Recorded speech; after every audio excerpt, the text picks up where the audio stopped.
Hello, everybody, and welcome to Sword and Key, where today we will be playing a lovely little GM-less game called Sanctuary by the lovely, amazing Megan Cross, who you can see on screen right here. Before we get started and I hand it off to her, though, hi, I'm Mare. I'm producing. I'm here to play this amazing game with a bunch of lovely people. And let's quickly go around, say hey, who we are, and go from there. I'm just gonna go Angela first. Let's go. Clockwise on the overlay. Hello there, lovely beings. My name is Angela Lemos Mograveja. I use she, her pronouns, and I am incredibly excited to be here with this group. Noordin Ali. Hi, my name is Noordin Ali. My pronouns are he, him. I also go by werewolf on the internet, and I'm also excited to be here. And last but not least, we have Megan, and then I'll just let you have the stage. All right. Hi, everyone. I'm Megan. I use she, her pronouns. I'm Megan Lynn for the win, most places on the internet.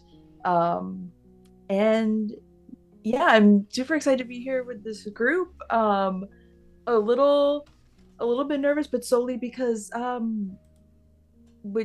I find game designers fall into one or two camps. I am in the camp of game designers that I do not play my own games. Playing my own games, just I don't know. I'm just like I know who are like I want to play this game, but I'm very excited to be here. Excited for all of you to be joining us.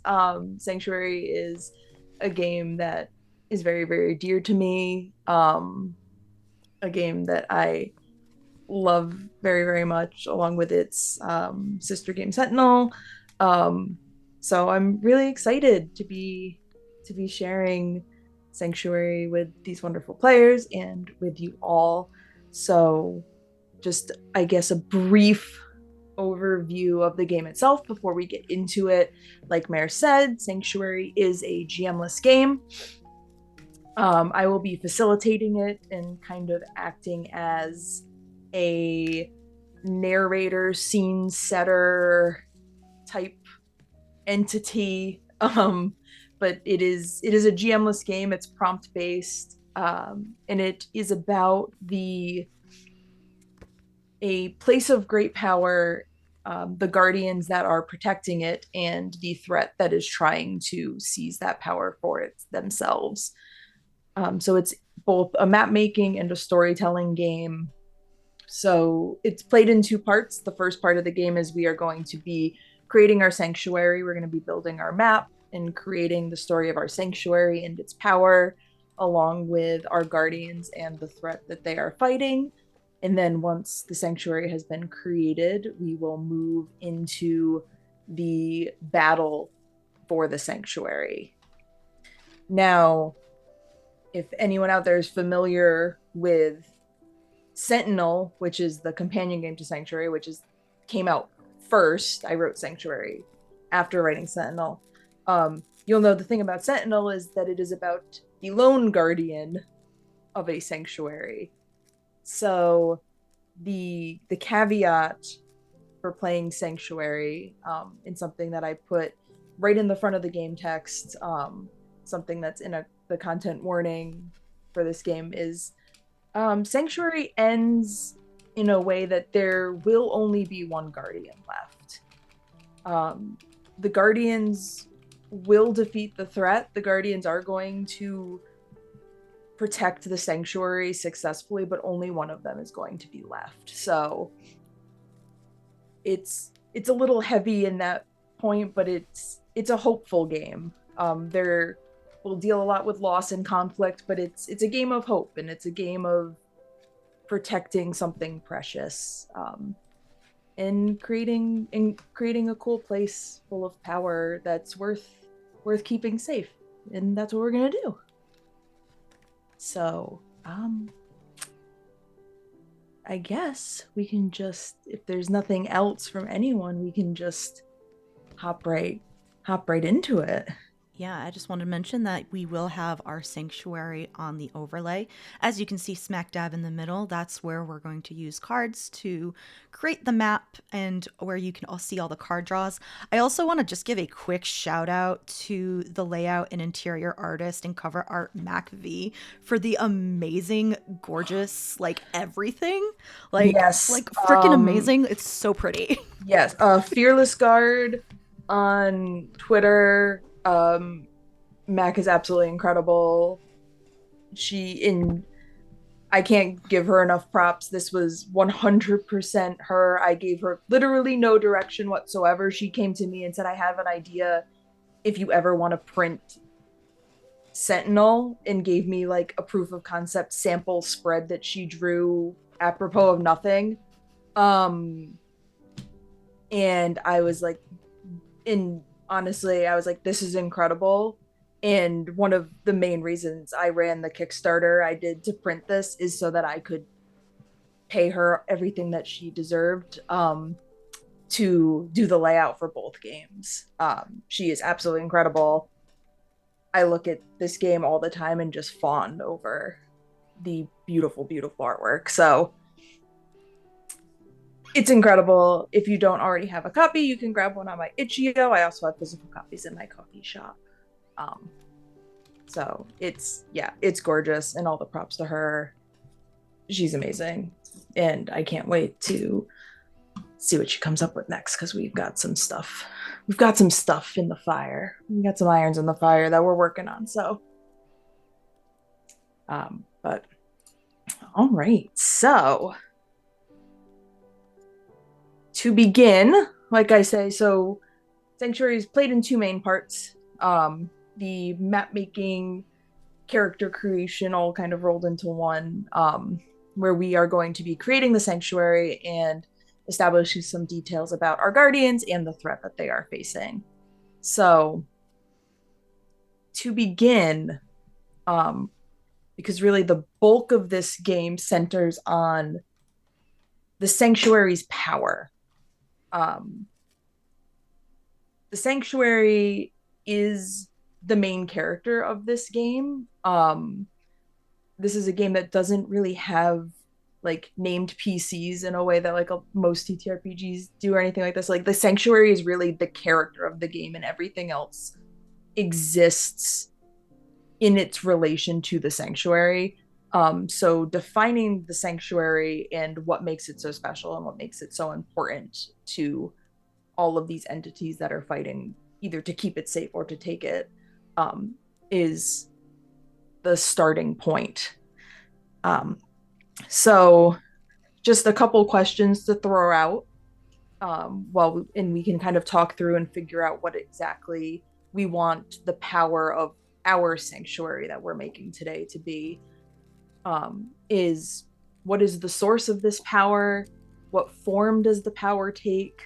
What makes it worth protecting? And how is it different than other sources of power that exist in the world?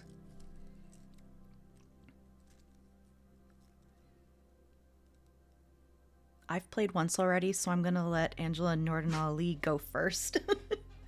I mean, it could be anything, right? This could be Yeah. like anything from a huge deposit of uranium to a portal to another world. Mm-hmm. It's a whole list. So let's maybe think of like a genre theme Yeah. setting first.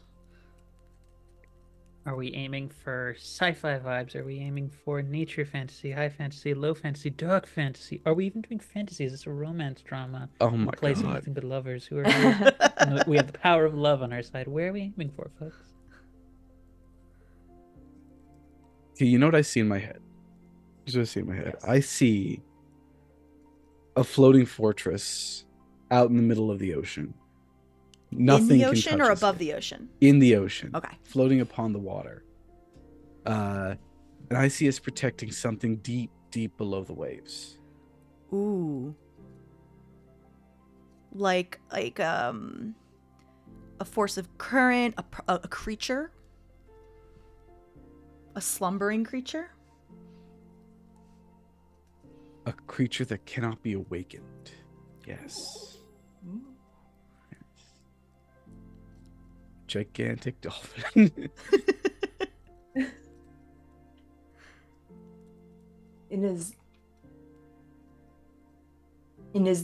Is this creature the power, or is there something Keeping it sleep. about them, or is there something about the creature that is like, is there something that like the presence of this creature itself is powerful, like people who are near it feel powerful, or some, or is does it have like its air bubbles from its sleeping, snoring, big deep sea creature? Are we Thing, like, protecting it to keep it asleep because of danger to people, or using it, or is it what was how my words have left me. No, I get I what you was mean. actually. Or I are was we gonna keeping ask, it is asleep it like a pact because- situation where we have entered a sort of bargain or agreement with the creature that while it sleeps, it will grant us power to the sanctuary itself. Ooh. It's an exchange of trust and safety, where when it sleeps, it is very defenseless, but when it's awake, it could potentially destroy everything, but it chooses not to because of the comfort we provide it. Kind of like this is a sleeping god that is also a small child. Oh. We were entrusted to take care of it. It's like a nursery. I feel attacked in this. I want to be a mom, and I am trans, and this is a very complicated thing. You're a terrible, terrible man, Noordin. I'm going with the vibes Yeah. that have been given So- to me. So like, what is, so this all right, so like the power that the guardians are granted by keeping this small god safe, is it like your standard fantasy, like super strength magical abilities, or is it something more specific? Like, is it like, my mind immediately went to like, obviously these guardians can breathe underwater Of course. Oh yeah, definitely. because you've got to be able to go and see like We can withstand the that pressure of they're the okay. ocean. Yeah. I was well. gonna say we were all Tritoned and or like Selkie or Kelpie like individuals, but that's just me. That's just me going full. Zoom, why are you doing this? Something happened. No, you Ooh, just I moved. know You it just did. moved. I'm not allowed to move. Can you in unraise any- your hand? I'm lowering your. Okay, there we it's- go. I got there it. we go. It will happen every now and then, folks, because I'm brown and therefore my manner of speaking involves a lot of hand gestures. So It's you'll moving have to over deal into with it. tech. The tech. Yeah. Um, I didn't. My sense actually was less that it's heroic and more like we are a factor of like its ecosystem. Like it is. Said small god is. I would liken more to like an apex predator, but extremely vulnerable. Mm. So It's still us being growing. able to live and manipulate the world around us in the ocean is often very dependent on the life force and care. I'm being distracted by Ava pointing out my vehement dislike for anything tech related because tech and I don't get along. But that's my suggestion or offering to the table is that it's less, because I don't necessarily think of it like with protecting the small god as like we're doing it because it's the right thing. It's just more like, no, we are part of the environment that has maybe Right. created and cultivated a relationship with this being. Like a whale fall. Mm. A what? So a whale Oh, fall is when I a love a whale whale. dies and it sinks to the bottom of the ocean and it becomes its own ecosystem at the bottom. It's really, really cool. It's so that's cool. amazing. I want that. Can we call this place the whale fall? Sure. I Sure. want to solely because of how happy Mare looks. I don't want to Yeah, deny pretty them much. that happiness. This is fine. This Yeah, is perfect. Yeah, after the stream, if you Google pictures of whale fall, it's incredible. Content warning, like, unless animal. unless like deep sea stuff freaks you out, because I know a lot Which of it should. people- I mean, No, I'm not- the sea is haunted, and I want to know more about it. I love the ocean. I find that I get thalassophobia, I do, and I'm not going to judge people for having it, but at the same time, I think It's so cool. the world is a beautiful thing, even the Mhm. parts of it that seem scary. Yep. You can like scary things. There are horror buffs. Yep. I look, to to put it very bluntly, there are several people of an aesthetic for whom looking at them I am terrified. Still find them deeply attractive despite being terrified. Very similar Ouch. principle at work here. Like, there's some goth gals who I'm pretty certain if they even so much as brushed by me, I would have multiple like gashes across my shoulder. Still worth it. Still attractive. Okay. I like this idea of the whale fall. I think, we got a good suggestion in chat that we may have a different view individually about what we're doing, right? But the idea that this is part of the environment, that maybe that this is not the first time, a small god has fallen asleep, and naturally people just protect it, come up with, engage in deals with it. So I think the goal here is that one day it'll be all grown up and it won't need us anymore. Yeah.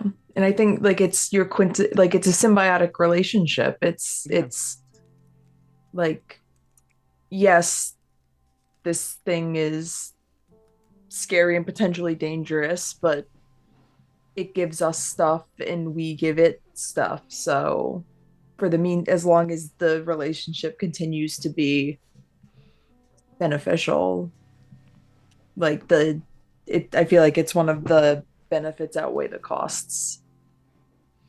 Not that at this point there aren't costs that, at least that we know of yet. But We'll get there. all right. That's a great. So I feel like that's a really good starting point, so we can go into our map creation, which Mare is going to be building our map for us. I'll also take some notes so we don't forget which section yeah. is which.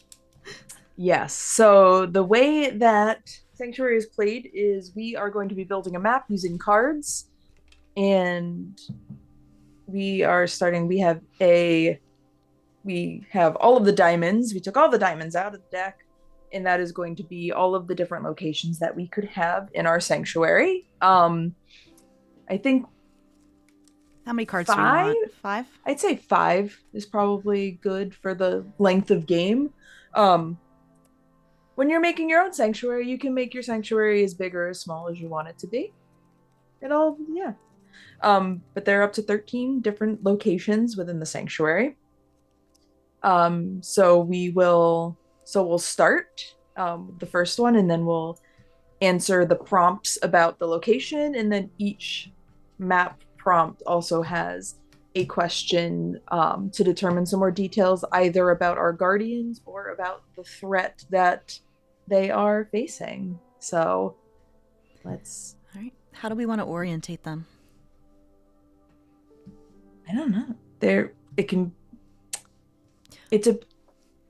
I make a I suggestion? usually say, like, if this is a more like organic type of structure, I usually kind of do it a little more willy-nilly. Or if it's something that was like something that's like man-made, I usually put them more like interlocking type of thing. But what we could always do, if we just start by laying one, and then depending on what that is, like when we lay the next one, see what the next location is, we can kind of determine in relation to the first one where we want it to be. Because the sanctuary, like, they don't need to be touching. It's just like the play space is our sanctuary on the whole, so we can kind of just play in the space and determine. Noordin Ali, when you suggested this, you said a fortress. Is it an island or like a man-made fortress when it popped into your head? When it popped into my head, it was man-made. Okay. So we'll start from here, but we'll start with one in the center, and this is the 6 of diamonds. All right, so the 6 of diamonds is a place recently left vacant. What was it before it was left behind?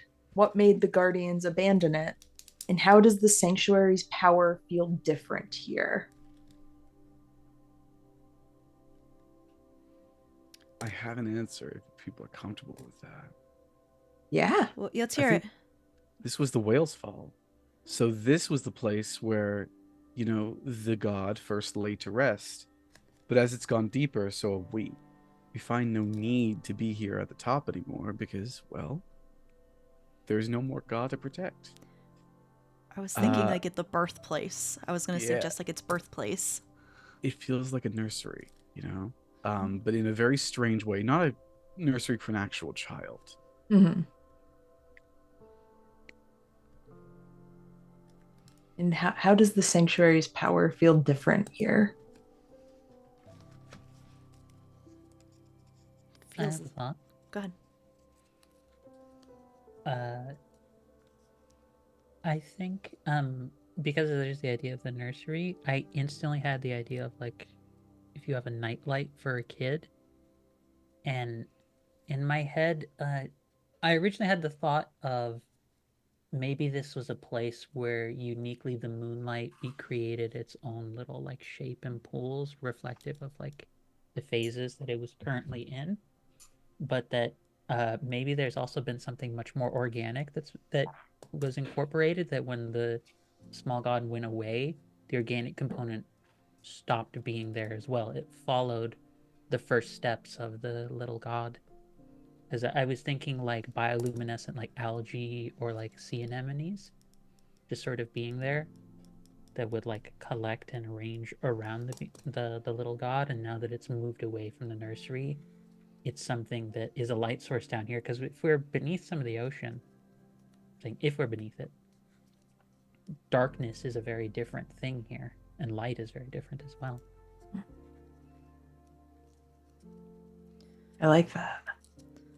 As for like how the power feels different, I'd like to suggest it just like it feels like pulled and strained because this is where it was birthed, and then it just like it's no longer here anymore, so maybe it like followed it down. So maybe it's like harder to access. Ooh. All right. And then we have a question about our threat. Why do they want the sanctuary's power?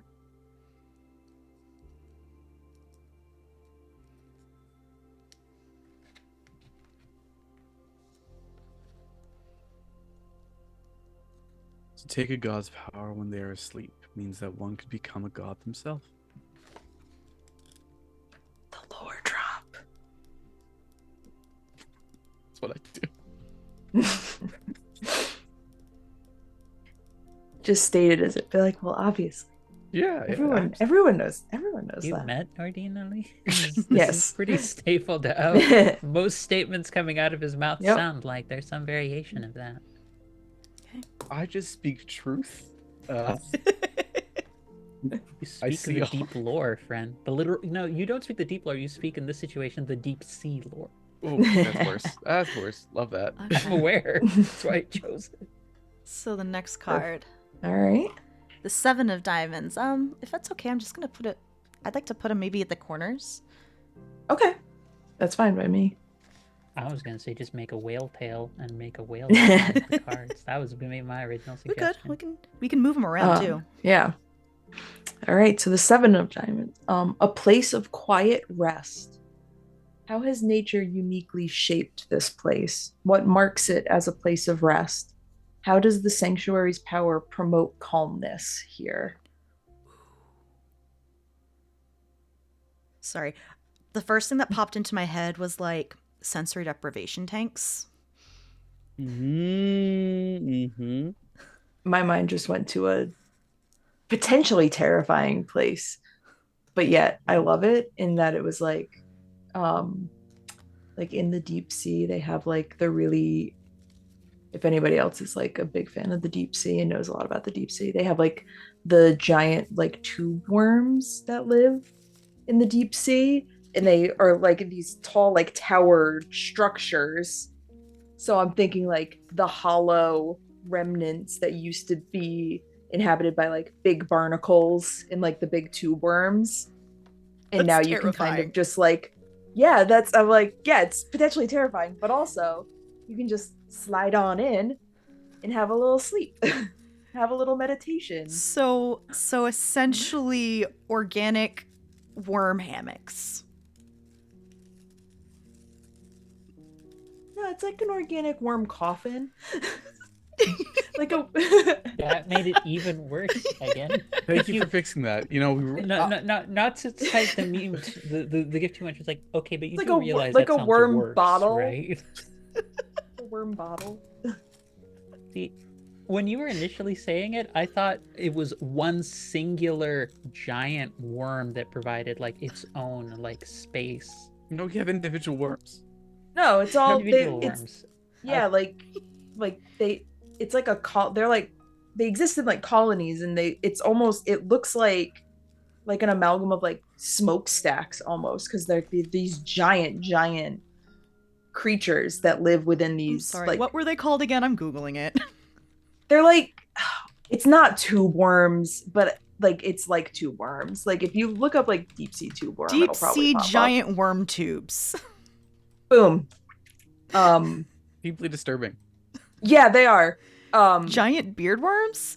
They're almost like, they, in my mind, they're very close. They're closer. They're like barnacles, because it's like a hard shell casing, and then you've got the soft bit inside that is the creature. Sorry, I'm posting in the sanctuary. You tell me if that's it or not.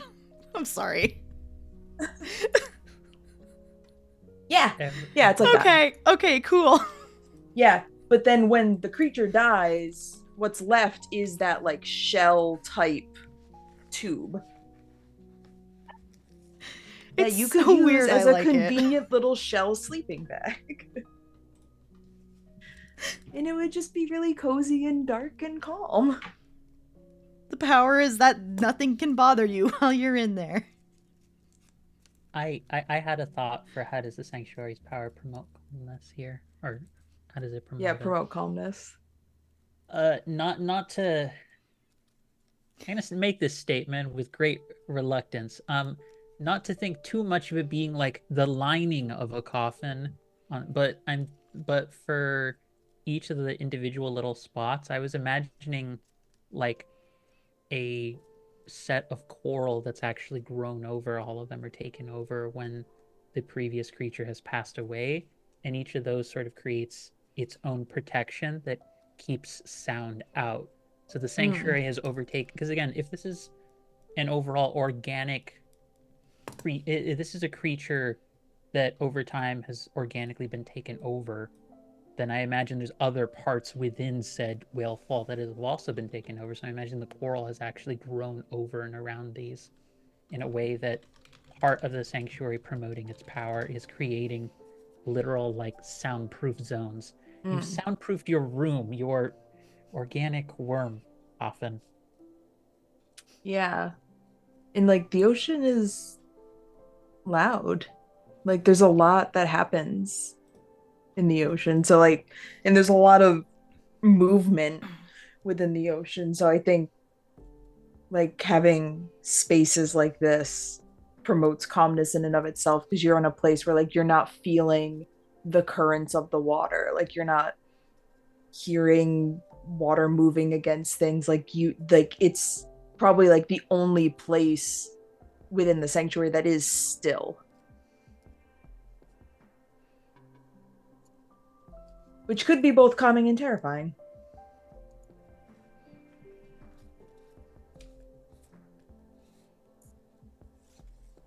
I believe is there another question we could ask? Oh, yeah. How many guardians are there? Yes. Yeah. How many? Yeah. So about the guardians, how many guardians are there? 8. Just 8. Yay. for an entire Why not? whale's Seems body. like a good idea. One for each leg of an octopus or something. Yeah, exactly, right? That's exactly the case. It's designed to mimic what is found in nature. So we have one for each of its legs. We're a small school. Okay. Started naming every single one of them already in my head. Now it's going to hurt me more when they all die. All right. The Except next one. card. Except one. When they all die. Angela also mentioned like a tail, so maybe I don't know. We'll figure it out as we go. 10 of diamonds.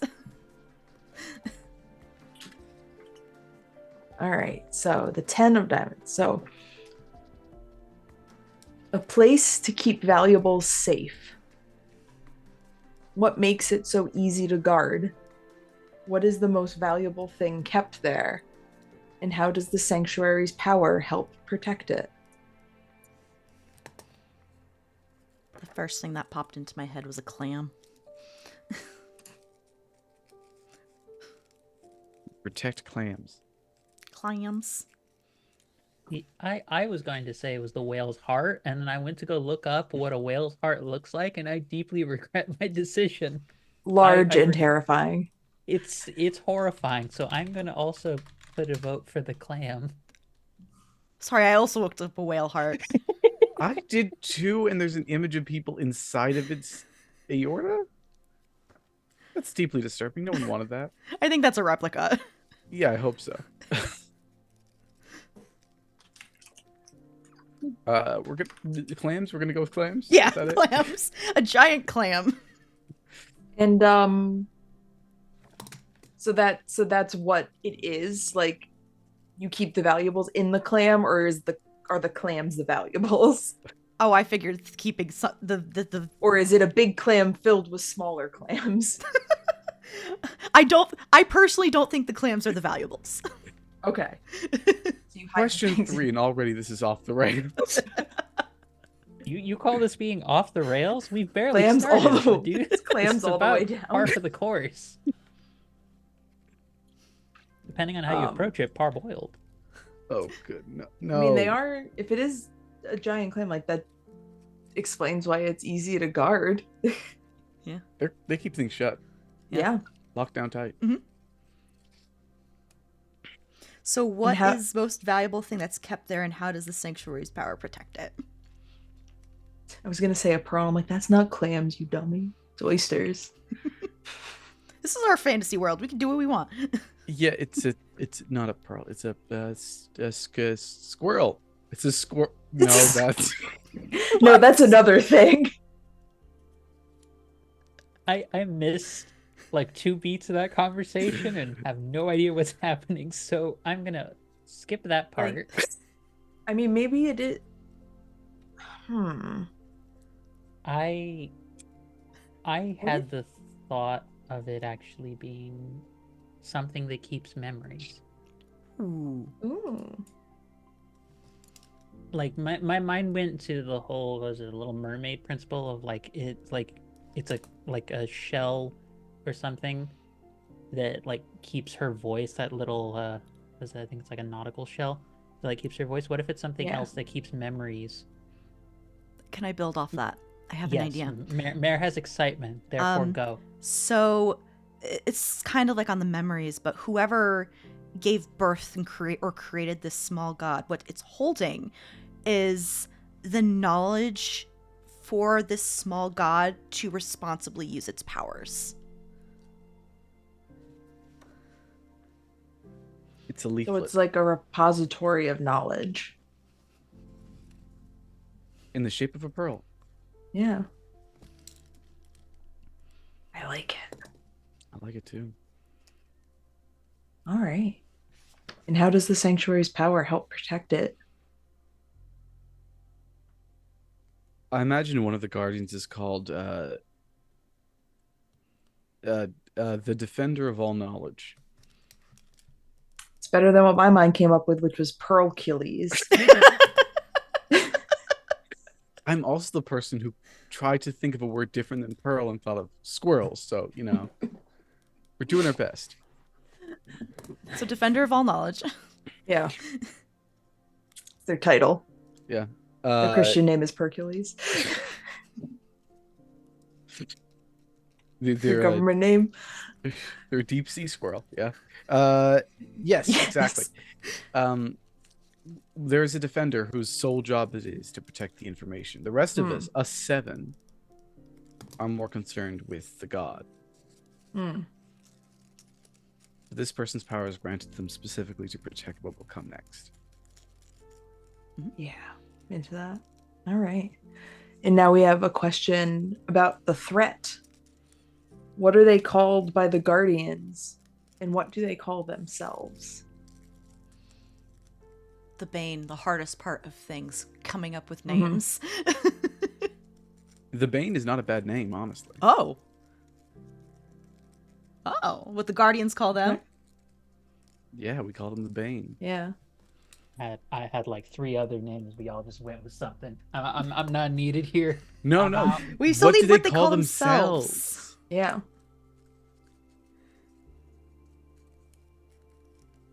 Like what? I'm trying to think of like my mind is cursing the fact that it's not a thesaurus because I'm like something akin to like if the threat wants to wake the god up or they don't want to wake the god up. They want to take the power. Mm-hmm. So they can become God. Yeah. So an alarm clock analogy is not going to work because they don't want to wake it up. They want to keep it sleeping. My main 2 thoughts are the Wither or the Winnow. Because Wither would mean life draining, which would be like literally leeching the life from a god, which is just as a statement that I get to make in a game. Really cool, but also horrifying to imagine on an ecological level. Whereas Winnow has a couple of different meanings, often related to like grain being removed from the chaff, but also it means something like pulling apart, which if this is a place that is anchored or set in one spot in the sea, considering it was at one point a literal whale carcass, it being removed, something that massive in the sea being pulled apart or removed, is a horrifying thing to imagine. I like Winnow because think of the name that they would give. Thinking of a name they would give themselves to say, "No, we're the Winnow. We're the people who take what a god is kept all locked up and tight, and we spread it out. Mm-hmm. We winnow it down, so it's for everyone now, right?" Mm-hmm. It also, one of the meanings I'm seeing is to get rid of something undesirable or unwanted, which is in the context of the associations that comes to mind with an unwanted child. That's so depressing and terrifying, which makes it that much more menacing. I like the Winnow. Yeah. Okay. So the next card. Nice. The next card is the Ace of Diamonds. I don't know. I'm just gonna. All right. We're gonna put it here for now. Ooh, the ace. A hidden place known by few. What kind of place is this and how is it kept hidden? Who first discovered it? And what aspect of the sanctuary's power is concentrated here? I have an idea for the last question. The All right. aspect of the sanctuary's power that's concentrated here, this is the connection. This is where it actually connects to the sleeping god. This is how we can contact it if needed, which is dangerous and a precarious situation if it were found by other people. So this is like the umbilical cord. Yes.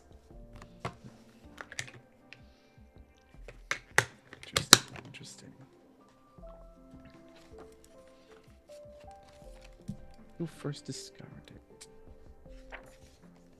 I think the very first guardian would have discovered it. A long time. Yeah. Because if people were living like above the water like in this fortress, just inhabiting it before the Guardians were the Guardians. And somebody then found this place and found the connection to the god that would make some people, or at least 8 people, want to go down below. Is this first person that found it still alive?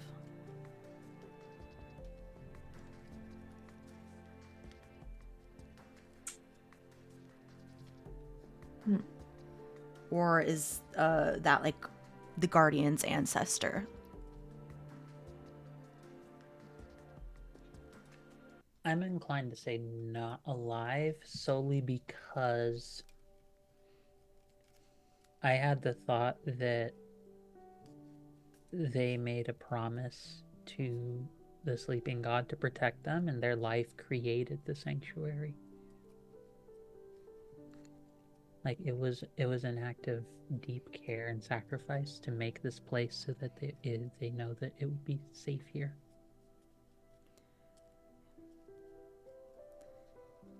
And how is it kept hidden?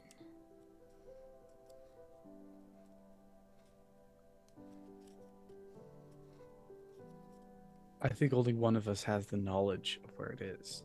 And I like it needs to be like given, like I had in my mind like a giver type scenario, like one person has the knowledge, and then like when they know that like their time is coming to an end, they need to give that knowledge to someone else, and then they lose it in the process.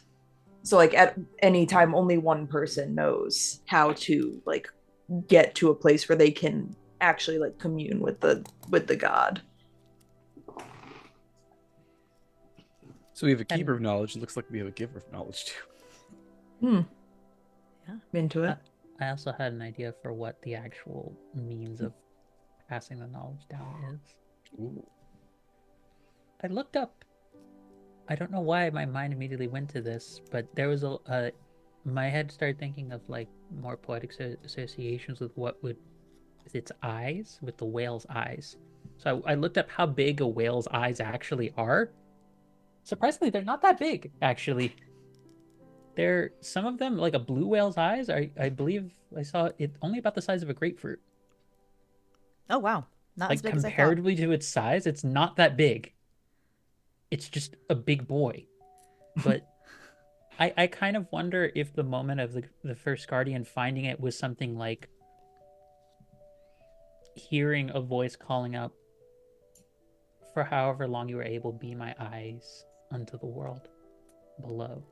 Like, be the one who guides and leads those who would come after you to keep me safe. Like something that, like, again, leaning into that aspect of like this was very much an intentional relationship that was established between the start of this place and what's happened afterwards.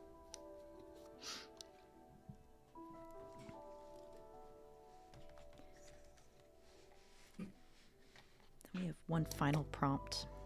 Yes. Either it has to be for the Guardians or the threat. What do they look like? Doing it for the Guardians or the threat?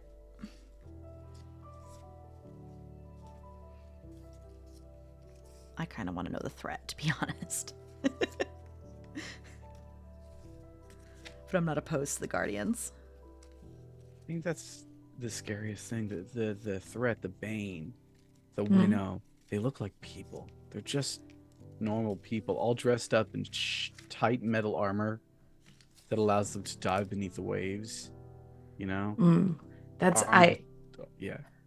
I thought metal too, because like when you watch like a school of fish swim, in they're metallic because it looks like a ray of sun going through the water. And like if we're in the deep water, if we're deep enough that the sunlight does not penetrate the water, when you see like flashes of metal that looks like sunlight, but you know that it can't be sunlight. God, imagine seeing that. Imagine Out of see nowhere. then you're like, and then like normally you'd be like, oh, sunlight, that's cool. And then like in No. this aspect, you're like, you don't want to see the sun. Like that's not the kind of light you want to be seeing. Just faceless, armored. People. They swim in schools. Mhm. Okay. And our last Yeah. card. Yeah, I like the idea that there's just like, it seems like there's too many of them to like for there to actually be that many of them. Especially considering there's 8 of us and how many of them. Yeah. Mm-hmm. We got the The 5. 5 of diamonds. Ooh. All right. An area avoided by all. What makes people avoid this place? What befell past trespassers? How does the sanctuary's power feel darker here? Mm.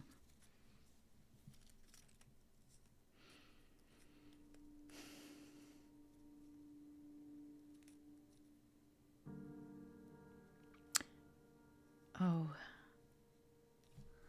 I gotta check the lines and veils. Hold on. 'Cause I had an idea. Oh, here we go. Here we go. Well, it might just be a one for me, a line of veil, my own line of veil. So, okay, I think this is just my own line of veil. So I think if I'm coming up with it, that's fine, right?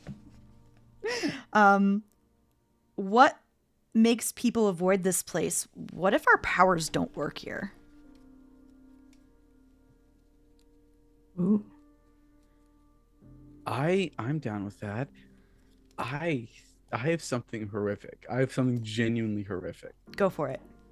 We've said that this has happened before, right? The gods have come down. What if this is Mhm. a god that was taken over by their own bane? This was their final resting place. And whoever the guardians were that were protecting that one didn't succeed. So this is the resting place of where the bane of a god where the bane succeeded. Yeah. Oh, I like that better. I think it's the same answer. We don't have any powers Oh here. yeah. Yeah. It would be a void. Like it just feels like emptiness. Like something that was supposed to be there just got taken away violently and very suddenly.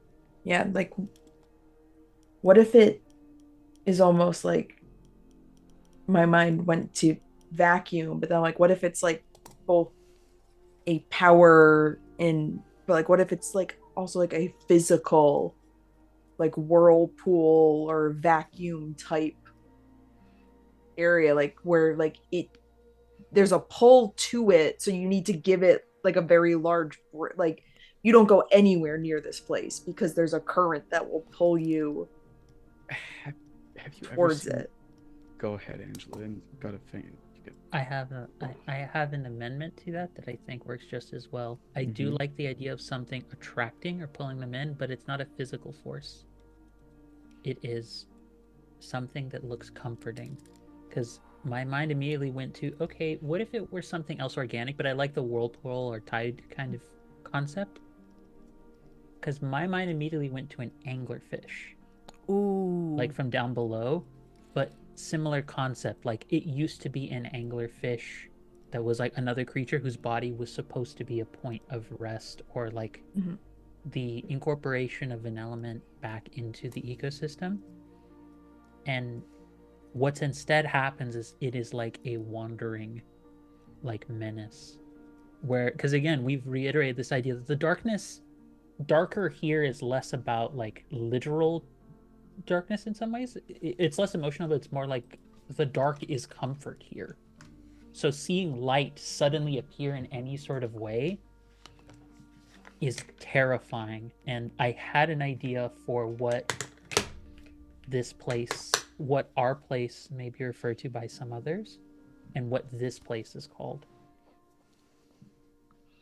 We have the comfort of our home being the depths. This is the fallen depths. This is the place where being beneath the ocean is its most terrifying. Not because there is no safety or no dark, it's because light is here. I'm picturing one of those deep sea trenches, a fissure in the ground, and an eerie light coming from different places in the fissure at different times as the thing wanders.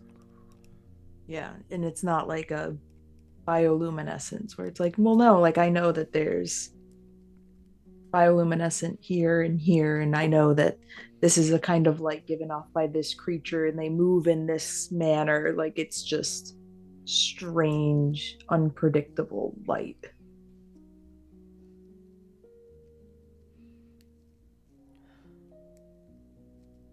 I'm gonna put it over I hate here. it. I love it. The Thank trench you. is over here. It's going over there. Tranche.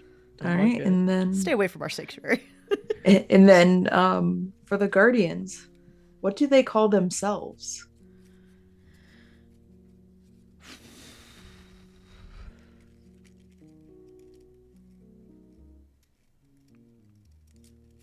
I mean, we have a keeper of knowledge, we have a giver of knowledge. I think we're just the knowing.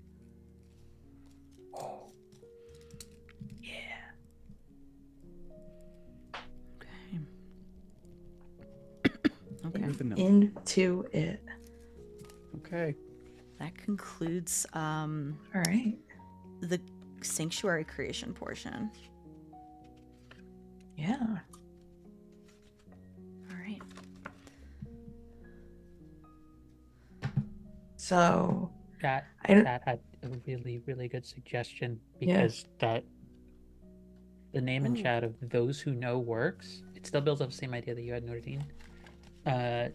Mainly because we talked about like the concept earlier about the clam holding like a means of knowing what the god's power should be, how to use it. That means forgetting here is the worst thing. Forgetting is the most dangerous thing. Mm. So those who know are opposed by those who wish to forget or who wish for you to forget. Still terrifying. Everything is Yeah. terrifying down here. I am not getting any evidence that the sea is worth investigating. It is all bad down here. But it. Yeah. Let me learn about the sea, just I don't want to be in it. Oh, I love it. But then again, I was the kid that wanted to be a mermaid and worked in an aquarium for several years. So I'm like, let me have, like, I want to know everything there is to know about every part of the ocean. I love it so much. So this is really like entirely up my alley. So I know we were going to take a short break at like an hour and a half or so. Mhm. I didn't know if we wanted to do a break like now before we go into the battle. I think that's part. a good idea. Yeah. Yeah, we can take a break now. Yeah, so if we want to do that now, and then we'll come back and then we'll do the battle rest. as one full chunk. Sure. Okay, everybody, stay tuned. We'll be back, I don't know, 10, anywhere between 10, 5 and 10. 15. We'll be back. Bye.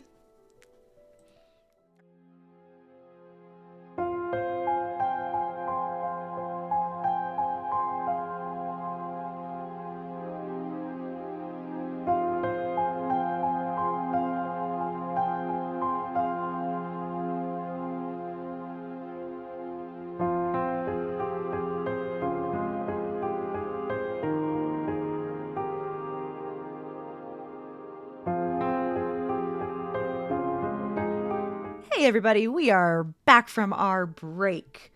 We have hydrated, we have pets, and so on and so forth. Mhm. Megan, would you like to explain this next part? I would love to explain this next part. And Mare, if you want to just like show some of the interior art for the battle prompts, yeah, like because they're so good. The art in this book is so good. So now we are going to, yeah, there it is. There we go. So pretty. Let's go to the So now we are going to have the battle for the sanctuary. And the way that we are going to play this out is surprise with some card-based prompts. So using our sanctuary map that we created in the first half of the game, we have another deck of cards that are the spades and the hearts, and they're shuffled together. And we are going to choose a location in our sanctuary and flip a card onto that location. And that is where this confrontation is going to be played out. I will read the prompt associated with it, and we will roll, or I will roll to see the success of our guardians. And then, depending on success or failure, there are some other prompts related, depending on whether or not the guardians succeeded or failed in this confrontation against the threat. In the way that the main mechanic works in this game is it's played with just a d6. So to begin, anything over a 2 is a success. So if we roll a 1 or a 2, we failed. If we rolled a 3, 4, 5, or 6, it's a success. However, when we fail for the first time, every time you fail, it becomes progressively harder to succeed because we've lost people, we've lost resources, we've lost morale. So after the first failure, a 3 then becomes a failure as well. So 4, 5, and 6 are successes, 1, 2, and 3 is a failure. After the next failure, then a 4 is a failing roll, and then a 5, and then a 6, depending. And we'll just keep flipping cards and doing prompts until it is impossible to succeed, which means that any number we roll on a d6 is going to be a failure, and that is when we move into the last stand. And we will roll to determine what the outcome for our guardians is in the last stand. So we don't know how long this battle will go. It really all depends on how the day rolls for us, but we'll get started and we'll see how it goes. So where would we like the first confrontation to take place? If Mare, you can remind us what the locations we have. So we have the whale fall, which is like the abandoned nursery. We have the place to rest. We have a place to keep our valuables safe.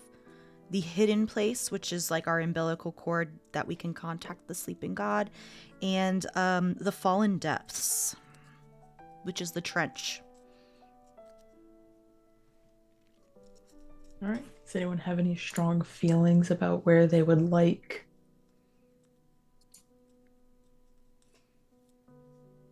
to start?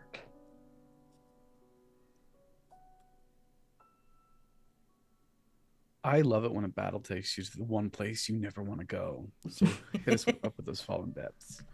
All right. So, Mare, if you want to flip a card on top, what do we have? What's the Queen of Hearts? Queen of Hearts. So this confrontation is called the Ransomed Patrol.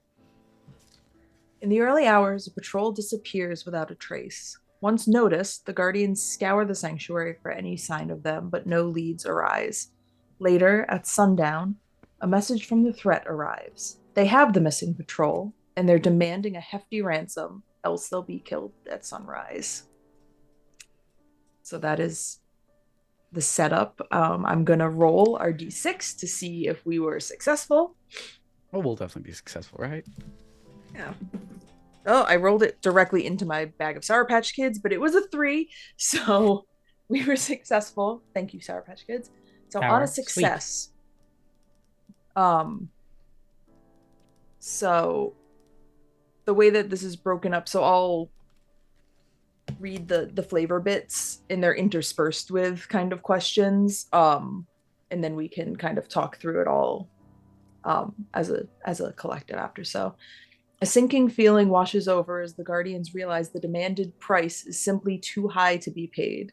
What is the ransom? Rather than lose hope, they hatch a plan to rescue their stolen comrades. They'll trace the message itself, hoping it leads to their friends. How are they able to do that? Once the location is determined, a small group of Guardians executes a sneak attack, dispatching the threat that were holding the hostages and safely returning them to the sanctuary.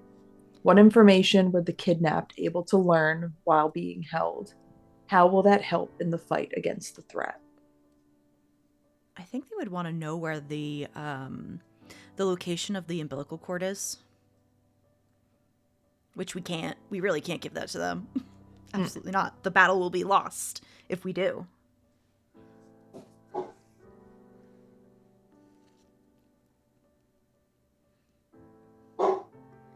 Nope.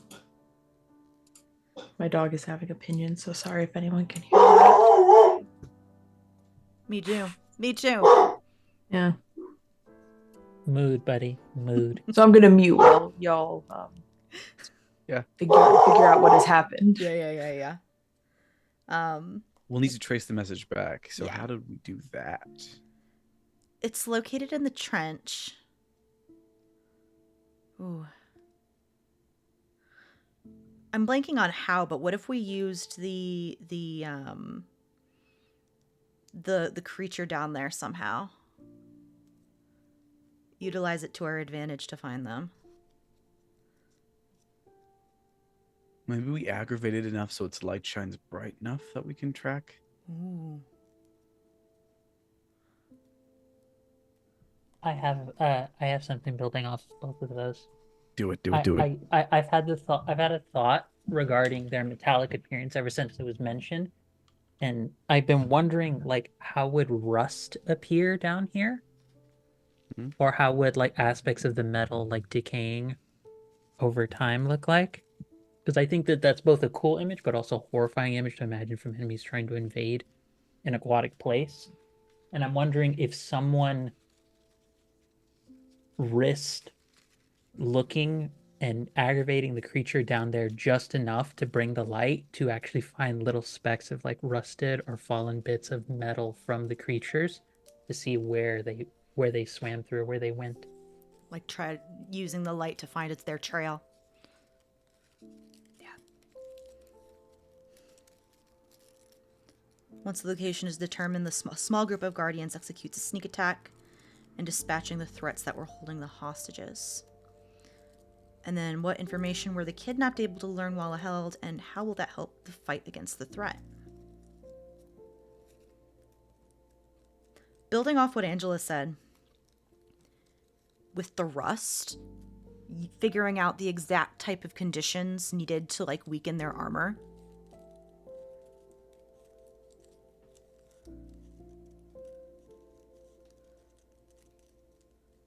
That I do. I like that.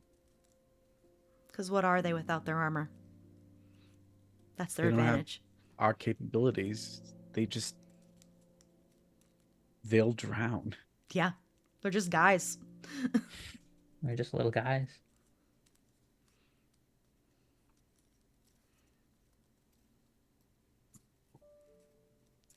I think that's it. That. I think so. I think we succeeded. Yeah. And we learned something in the process, which means that unfortunately our battles have just begun. Yeah. Final Fantasy victory music plays. It's like half-hearted though, because it's not like the first battle one. Or like the strenuous, stressful music playing in the background keeps playing. We don't get the full victory theme. We just get like you did it. Get back to work. Dun, dun, dun. All right. So our next location. It seems that I also have a barking dog. I'll be right back. Oh no. Please go on with that. I have no dog, so your powers mean nothing to me. I have annoying cats, but the door is shut, so they're sleeping, hopefully. I kind of want the abandoned nursery. Okay. If that's all right. Which is the center. 5 of spades. 5 of spades. Okay. Ooh. All right. The destroyed harvest. A group of guardians sets out to harvest food they've grown for the sanctuary and are horrified to find it's all been ravaged. Food ready for harvest lays crushed on the ground, and measures were taken to ensure no more can be grown. There's food in storage, but it's sure to run out too soon. Bum bum bum. All right. Let's see what our success is. Ooh, and another success. That was a 4. So, with close inspection, it's found that a few plots can be salvaged, but it will take vigilance and care to ensure they can survive to grow food again. Who volunteers to watch over them? What is done to stretch how the store food lasts? This attack was unusual in nature. How so? How do guardians safeguard against it in the future? Sorry, I'm making notes. No problem. So I'll read it. I'll read it in a second. Noordin Ali, ours, we had a success at the destroyed harvest. A group of guardians were set out to harvest food they've grown for the sanctuary, and are horrified to find it's all been ravaged. Food ready for harvest lays crushed on the ground, and measures were taken to ensure no more can be grown. There's food in storage, but it's sure to run out soon, and this is in the abandoned nursery.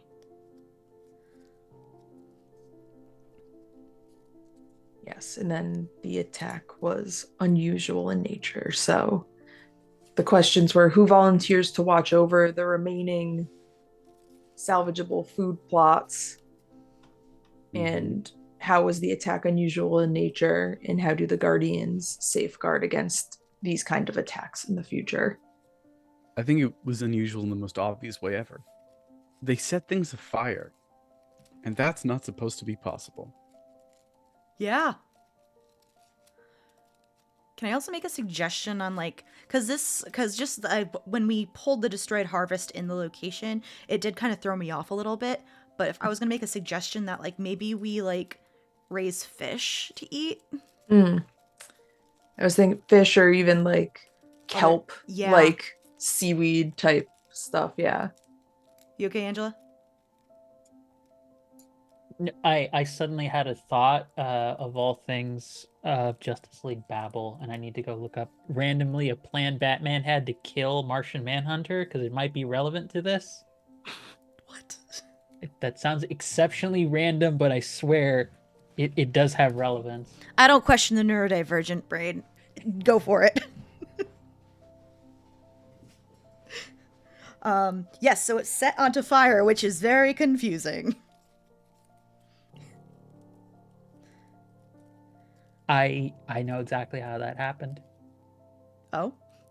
So I was trying to remember the exact compound it was that Batman used, because Martian Manhunter is part of the Martians. Martians are particularly vulnerable to fire, but they can typically change their shapes and go to different places, and so they could probably just find some sort of water source correctly. But so he got around that by injecting a nanite virus that had potassium.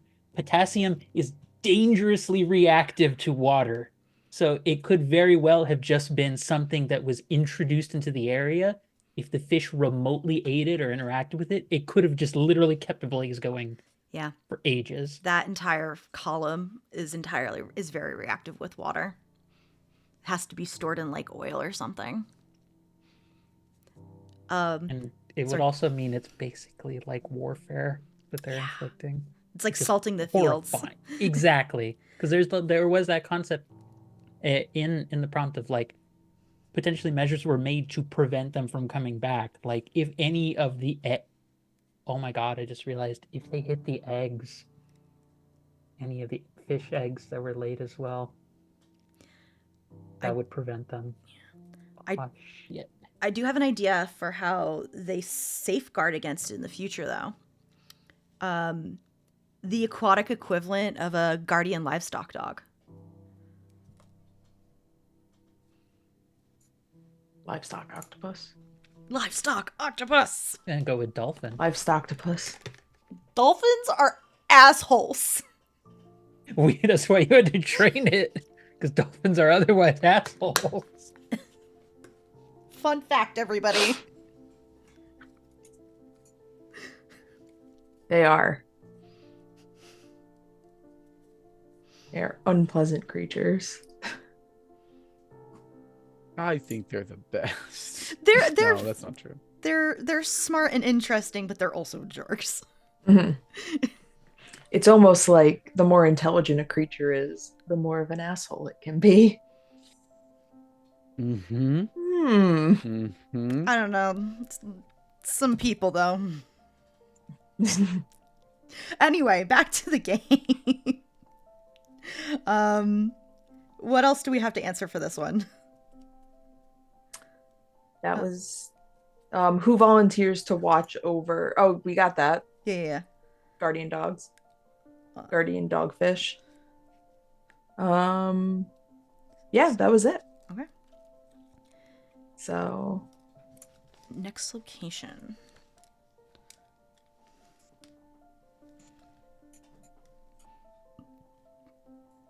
Angela, how about you choose, since Noordin Ali and I chose the first two for location? Could you quickly run through the locations one more time? The whale fall, the umbilical cord, the place to rest, where valuables are kept, and the depths with the trench. I think place to rest. Okay. I think losing a place, like, I think they probably went for high, like, impact areas at first, and they're like, okay, going super aggressive at first ain't working. Let's go somewhere more low key to try and make an impact. 9 of spades. okay. Ooh. The spy. A spy from the threat infiltrates the sanctuary disguised as a guardian. Their con is long, taking up residence within the sanctuary. They patrol, train, share meals, absorbing all they can of the inner workings of the sanctuary, all without anyone giving them a second look. That means they took someone else and took someone out and took their place. Well, that's the thing. We rescued one of our friends from a kidnapping. I don't think we rescued them. Wow, you just made it that much worse. Jesus Christ.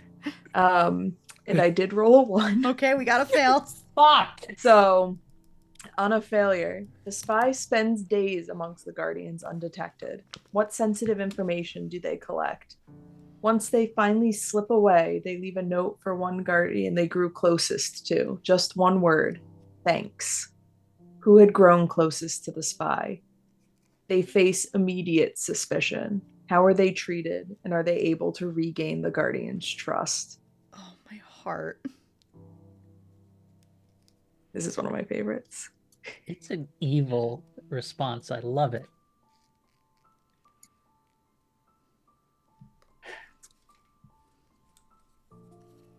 Well, the spy succeeds because, unfortunately, we believed them to be a friend. In fact, we'd saved them, we thought, from the threat. I think they've collected the way to access our pearl squirrel of wisdom. Ooh. Yeah. In that case, like did that. they befriend the keeper of knowledge? I think they did. The worst. That is the worst outcome for us. Well, no, it's not the giver. It's not the. They don't know about the umbilical cord just yet. So that could be worse. Would you like it to be worse? I could make it worse. No, you We sit have the over power there to in make your it angsty worse. boy feelings for like another second. This is a TTRPG, baby. It can always be. We can always make it worse. Just a thought out there. We can always also make it more hopeful. Just throwing that out there into the abyss. I'm aware that's like throwing like a heavily salted like piece of meat over into people who are vegetarians or vegan, but come on. Hope How- is a beautiful thing, but hope doesn't matter if it's not in isolation. That's what makes hopeful stories more powerful. No. When you take out all the other You hope. gotta go down before you go up. No. I deny this in the name of every god I've ever remotely considered worshiping. And that's a long list. I think they're treated.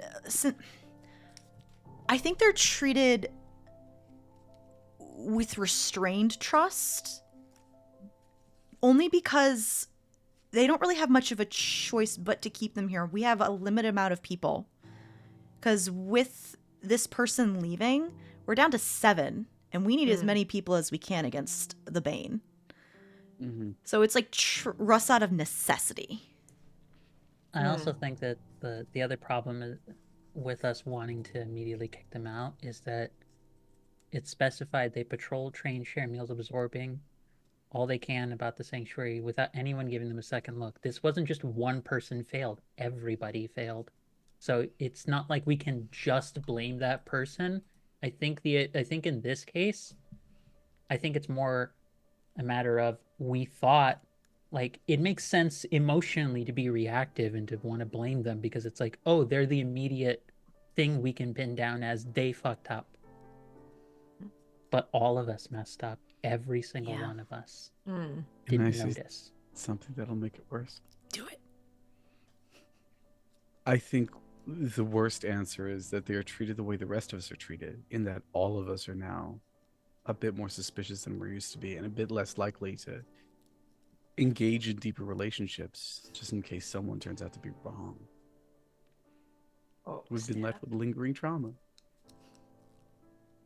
I said that with such a smile. Lingering too. I was trauma. about to say, don't smile as you say it. Maybe they're born with it. Maybe it's lingering trauma. Maybe it's lingering trauma. Okay. It's probably fine. It will be fine. Okay. Megan, do you want to choose the next location? Sure. Let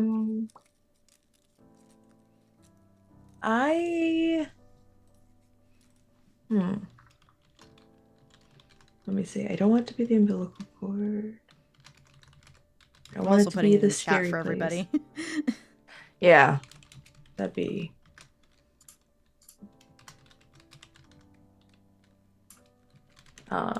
In the Discord chat. Yeah, I'm Or gonna. in the- I'm still typing it up, but yes. Okay. I'm gonna put in the Discord chat.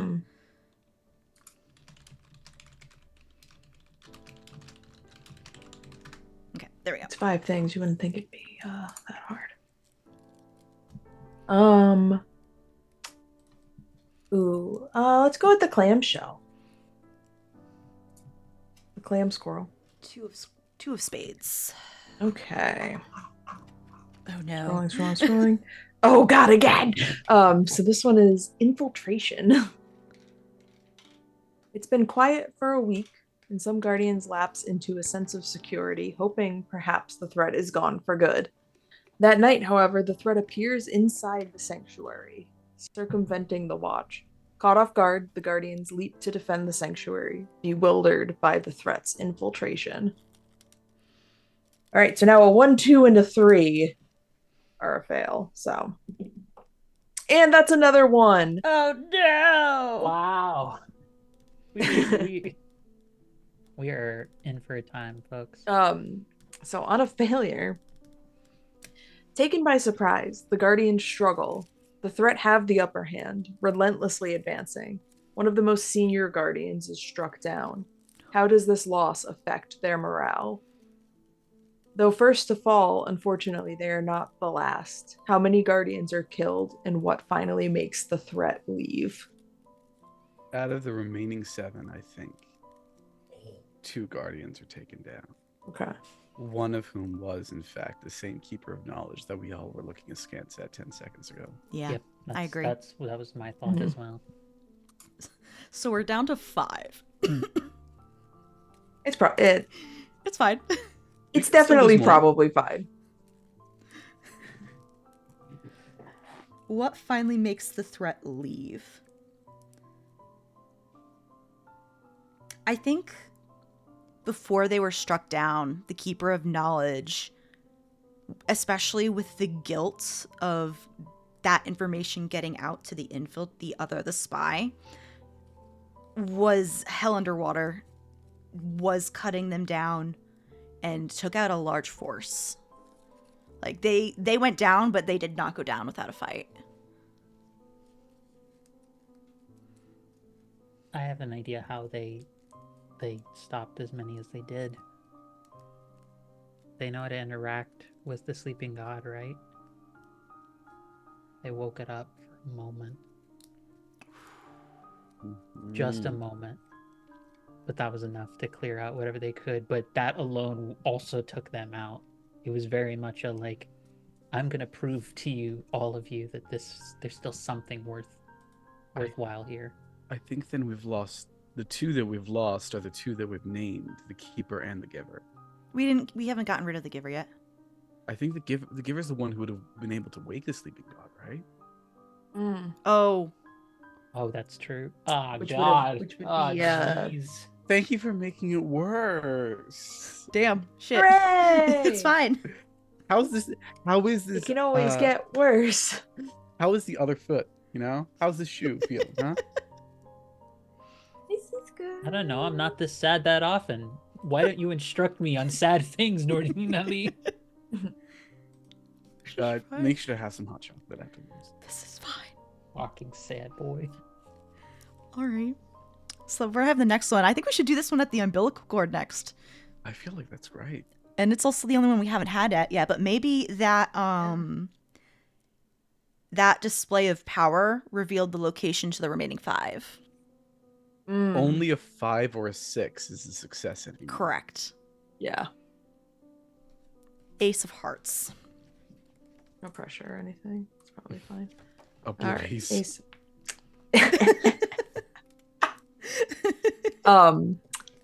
Yep, so this one's called a blaze.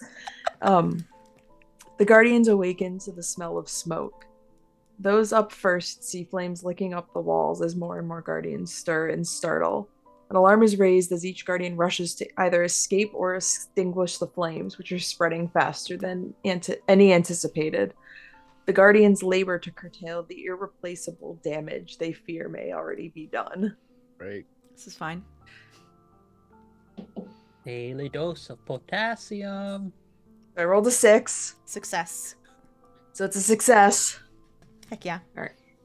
With concerted effort, the flames are extinguished quickly enough to avoid the worst. Smoke fills the air and ash the walkways as patrols sweep the area, assessing the damage. As they sift the ashes, the source of the fire surfaces. What about this proves that these fires were set by the threat? What is done to prevent this from happening again? Stock is taken of what has been destroyed, what needs to be rebuilt. It's bad, but it could have been much worse. What was lost, and how will they rebuild? Maybe this is how we find out the location Mm-hmm. of the umbilical cord. Like the whatever was keeping it hidden is what burned. Yeah. We didn't lose it, but we lost its hiding place. I think the walls are scarred with the same potassium and sodium stains that we experienced near the farm. The farm. And there's like evidence of soap being pushed upon over them so that the oil would slowly be drawn away and the water would slowly hit it. Oh no. That's nefarious. It's nasty. Yeah. Everything It's about almost that. like these threats are bad and up to no good. I feel like we can't trust them, gang. Now let's split up and look for clues. There's not enough of us. We have one less guardian than the Scooby-Doo gang has people. What do we do to prevent this from happening again?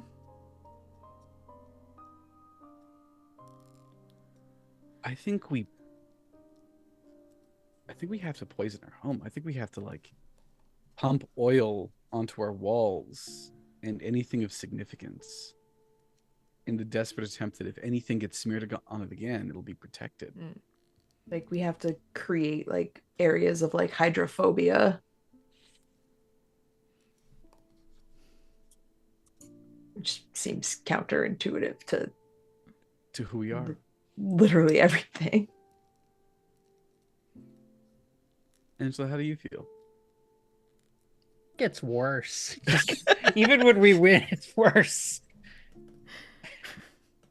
This is I know why why Noordin Ali was invited to this game. Ouch! I am a happy-go-lucky beacon of joy. You are not any of those things. You liar. You lie as easily as you breathe. Ow! It's called acting. Feel hurt. Uh, I think not much is lost though. I feel like that's good. Yeah. Yeah. Except our morale. Yeah. We lost a lot of our morale. And that's less easily repaired. But how will we rebuild? And I think that's the important thing because we spent around 2 little battles trying to not develop closeness again because we were afraid of letting another spy in. And I think that is finally shattered. We It's five like know each other. we need to rely on one another, It's a or there grounding will be point. none of us left. Mm-hmm. Grounding point, reestablishing everything, new plans. It's a bit of hope. As a treat. Little hope as a Just treat. a little bit of hope as a treat. Okay. Our next location. Where are we going? We can go wherever we want. We can go to the clam. We can go to the trench. We can go to other places that make us feel unsafe. To go to the trench again. I kind of want to go to the trench again. Let's do it. Okay, we got a 5 of hearts. Okay. 5 Oh. of hearts. Ooh. Okay. Oh, this is the worst Oh, one to get beautiful! for- Oh, this is a perfect one for Jesus. this location, It's though. perfect, but it's also no. Yes? Discordant whispers. It began as a quiet whisper, slowly growing in volume over the course of days until it reached nearly unbearable volume. The sound of multiple voices speaking at once in an incomprehensible cacophony. The guardians search high and low, scouring everywhere for the source of the noise, to no avail. After several days without peace and quiet, the guardians gather their resolve and frustration for one final push. They are going to stop this once and for all. Before we figure out the success or failure, though, I want to remind everybody that when sound goes through water, you can feel it more. So it's not just in our ears, it's in our body. We can feel these whispers with the sound waves in our body. Thanks, I hate it. Thanks. You're welcome. Da-da-da-da-da. All right. 5 or 6. It was a 4. So a fail. Yep. Love it. Yeah. So on a failure, they spend hours on end tearing the sanctuary apart, but are unable to find the source. Tired, frustrated, defeated, they nearly give up their search. What keeps them pushing forward? Days pass, the search continues to be fruitless. Then, out of the blue, the noise stops as suddenly as it began. The silence lasts only heartbeats before the threat broadcasts a message, loud and clear throughout the sanctuary. What is the message? What do the Guardians do to prevent against this kind of attack in the future?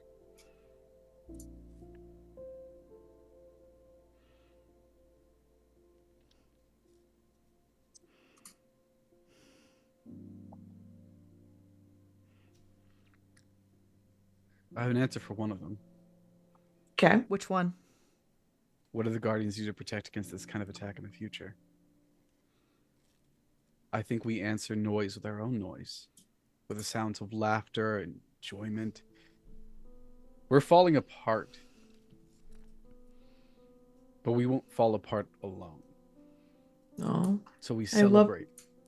My heart. I love that. And it's way better than where my mind went, which was just do it Odysseus style and plug up your ears forever. Look, I just got told that, I am the darkness that comes. So I wanted to give you some joy instead. Yeah. Don't take it. That's It's not a Yeah, trap. in It's fine. no. in Everything's reference to the- fine. That's bait. That's bait. That's what that is. It's what they want you to think. What pushes us forward, though, I think, is that renewed hope from the last card pull. Like, we can't give up. We need to keep going. Mm-hmm. We can't fail. We just got ourselves back together. We need to figure out what's going on and stop this. Not a single one of us allows another one to fall in despair. Which leaves us with the big question, the question that will never have a good answer no matter what we do to it. What is the message that the threat broadcasted? I know what it is. Oh, that was so quick. Now I'm scared. No, I've been thinking. This is the one that I wanted to answer from this set. I've had this one in mind. Bracing myself. Because- Ooh. You have such good, like, drops. Every rise comes with a fall. The end approaches. What approaches? The end. No. Why did you ask for clarification? You 'Cause could I have didn't just hear. You could have just lived in ignorance and thought No. it was like something pleasant. No, Like, Mer likes an to live all-you-can-eat in misery if that's the Sunday truth. bar Mer prefers the approaches. truth over anything Yeah, else. I like to be cognizant. You like to go into things with Context. clarity. I like context. I'm afraid. This brought us closer together, but the threat figures that it has another win. And we know this deep in our hearts. Mhm. Unless Meghan rolls a 6, we're done. Where are we going? Mhm. Hey, there's a chance. Yeah. When I played myself, I got like a string of successes, like 5s and 6s. It's possible. I think we go up above to the place that this all started, the Whale's Fall. All right. Mm-hmm. Jack of Hearts. Okay. Oh no. I hate Oh, this is also very apropos. Joy. Ooh. Toxic water. Which is exactly what you want to hear in a water-based game. The Guardians assemble. One places a bucket of water in the center of the group. Something is very wrong with the water supply. One question, they place a cup into the bucket, lifting it to reveal that the water is streaked with red and brown. Maybe poisoned, undrinkable regardless, they say before pouring the glass back into the bucket. With the water source tainted, the Guardians need to find a new source or purify the one they have, and quickly. We got. It's a 6. All right. Live to fight another day. On a success, with no time to lose, the Guardians split into 2 teams. One to try to purify the source, the other to find a new one. Shortly after, the source of the water's taint is found. What is it, and how is it clear that the threat is behind it? Removing the taint will not be easy, but it can be done. How? The other team finds another way to get water in the interim. How and why isn't it ideal? I have an idea for the second one. an idea for the first one. Yeah, teamwork. The getting another source of water while the first one is fixed. We need to go somewhere else to collect water, like fresh drinking water to bring back. Like, because whatever spring or supply is the one that's tainted, it's not ideal because people needs to leave. People who are protecting this, and there's less protection here. But if we don't have fresh water, we're not gonna be alive to continue protecting. So Not really gonna do much protecting. yeah. It just leaves us with less resources to protect while they're out getting water for the rest of us.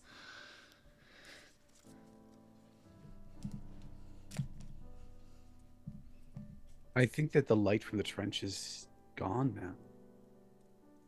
As what was left behind has been filleted and scraped and put into every single water intake source we have. And the taint comes from the very same void that we, and it used to be the threat, once tried to ignore.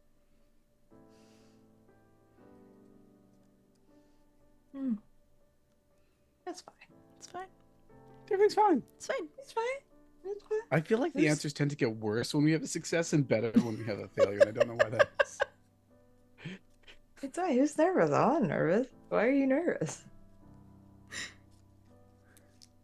All right. Alrighty. Point out how mildly sadistic Megan's smiles have been at the end of each of these polls. Just like, wow, they're suffering. It's so bad. Look at these people But- playing my game and hurting while they're playing it. I feel so proud. I'm not saying that I write games being like, how can I make people cry when they play my games? But it's a really big motivator in a lot of my game design. Listen, that I started to try and write a game, and that is one of my first like goals. How do I make people cry? Yeah. I'm like, I just want to make people feel just feel full stop, but just feel big feelings. I mean, the answer is invite me. Yeah, Yeah. that's fair. Okay. You're not wrong. Wish it was. Where are we going next? Can we go I back? feel like Go ahead. I don't want to be like No, fatalistic, but I'm like, I feel like this could be the last one, and I It could kinda be, wanna yeah. go back to the umbilical cord. We can go back to the umbilical cord. Inch. Let's do it. Yeah. Which one's the umbilical That's- cord? The ace. Okay. Ace of spades. Oh no. Oh. I don't like when y'all get to it before. Oh, like I don't like when you get to it before me, and I'm like, okay. A treacherous offer. A lone foe approaches the sanctuary, ignoring any command to halt, moving closer and closer until they're mere feet from the sanctuary. They regard the handful of armed guards who've gathered. I'm not here to fight, the figure declares in a booming voice. I'm here to offer you a chance to abandon this futility, to join us. Anyone who follows me now is welcomed with open arms. Past transgressions are forgotten. Any takers?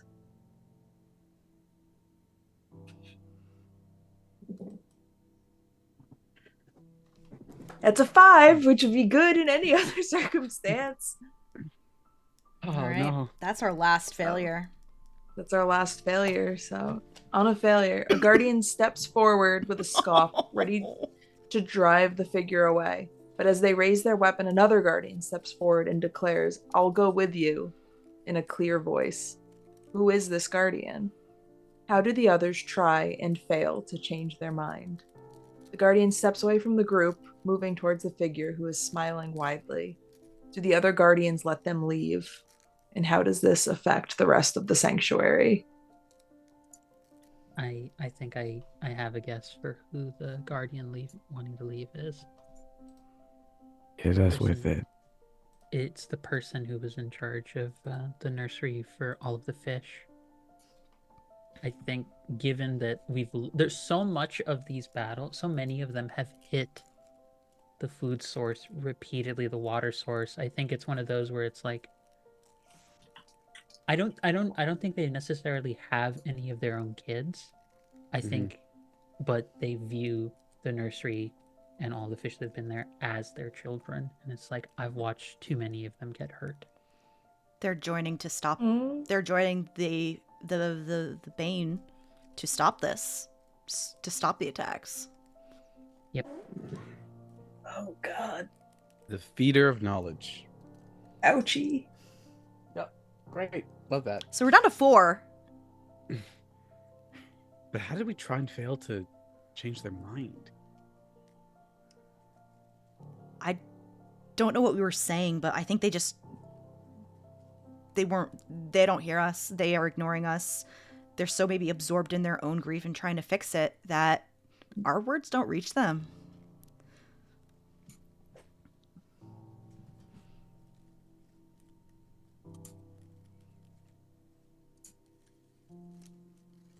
And do the other guardians let them go?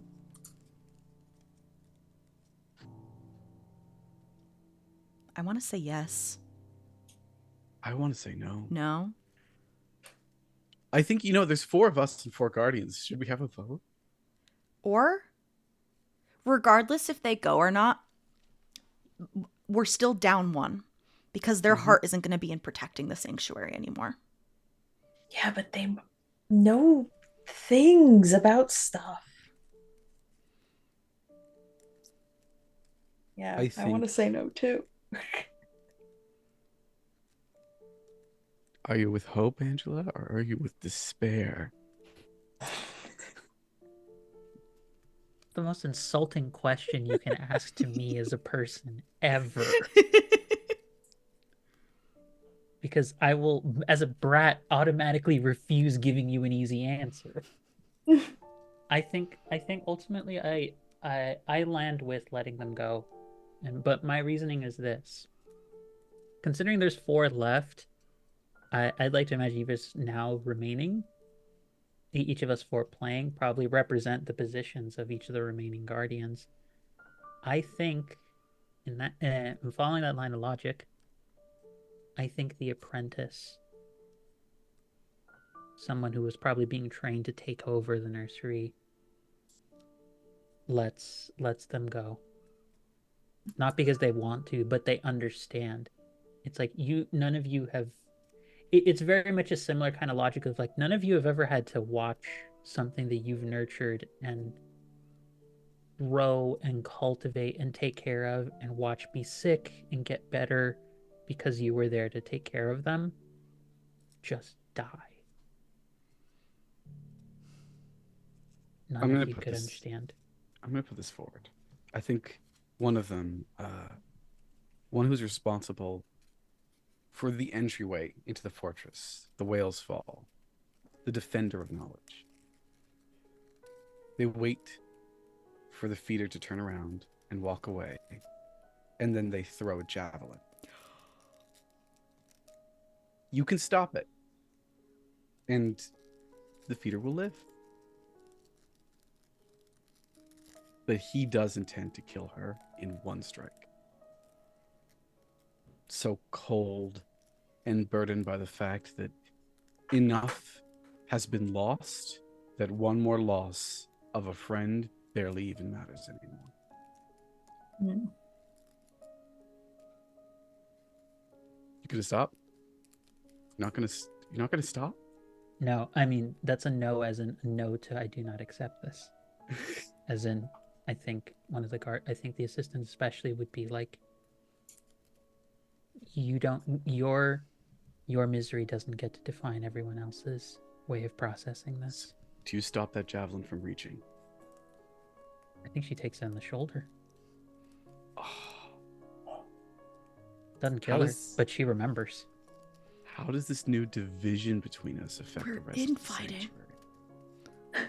There's a reason why I did what I did. PvP. PvP. You're a dick. That's one reason. No, more because I feel like there is a division here, and I feel that to not acknowledge that this kind of thing would cause that kind of division doesn't service the story or us as people.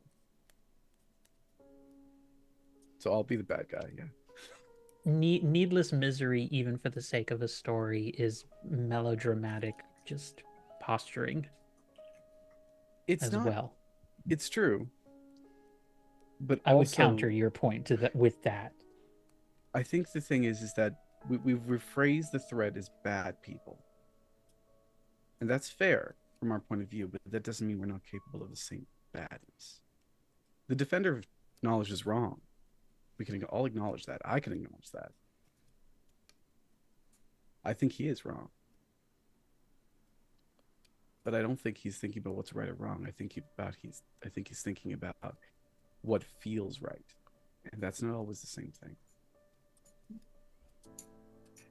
And I think that's what affects the rest of the sanctuary, the fact that we're having to counter that we're not that different. Oof.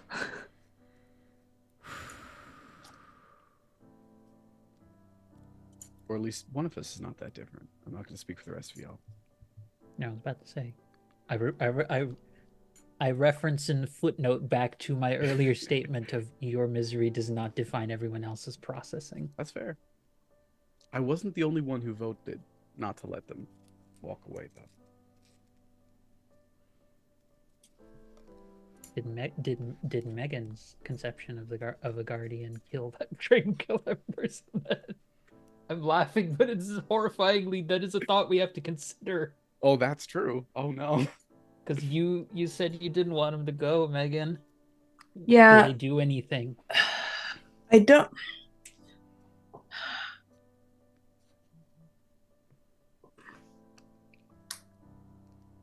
I don't like. I think that when it comes down to like, if there's like a vote, that I don't want them to go, but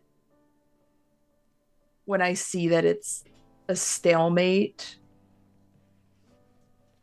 I would not back down. Like, I'd still be like, this isn't right. Like, you've probably just doomed us, but I can't. But it's more like I can't sow more division amongst what little we have left That's fair. and would just let it happen. But be very straightforward and being like, you've probably just destroyed everything we've tried to keep safe by letting this happen, but I won't destroy it. But I'm not going to be the reason that more is destroyed. Fair.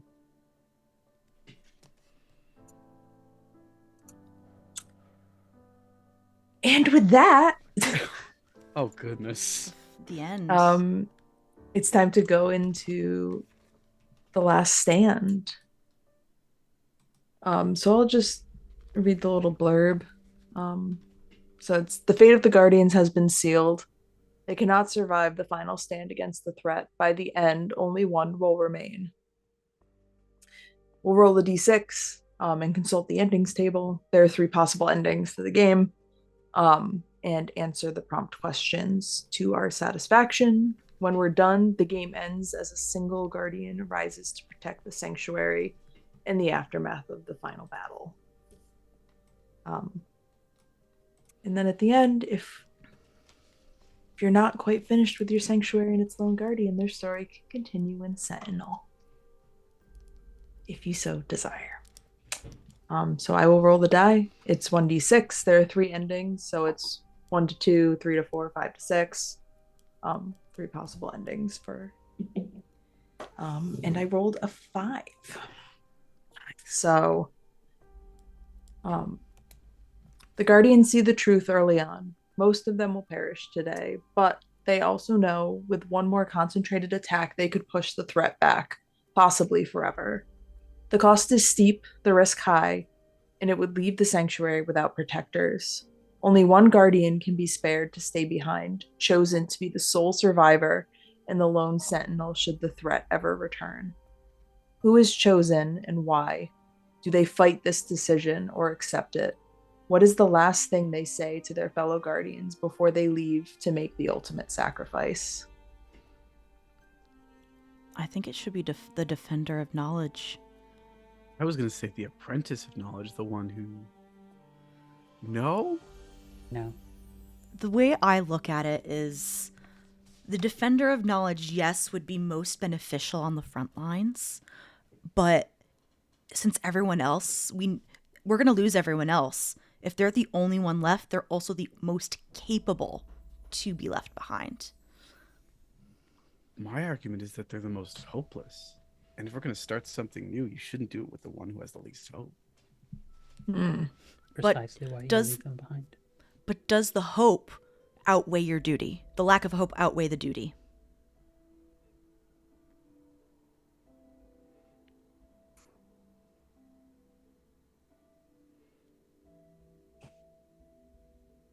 I have a thought for the moment. Mm-hmm. For the goodbye, or part at least framing it from. I think considering we've, in terms of timing, we've landed at around 2 hours for being on, that it's nice to, there's still a little bit of time left to add some embellishments, I think, for this last moment. I think at least from the perspective of the apprentice,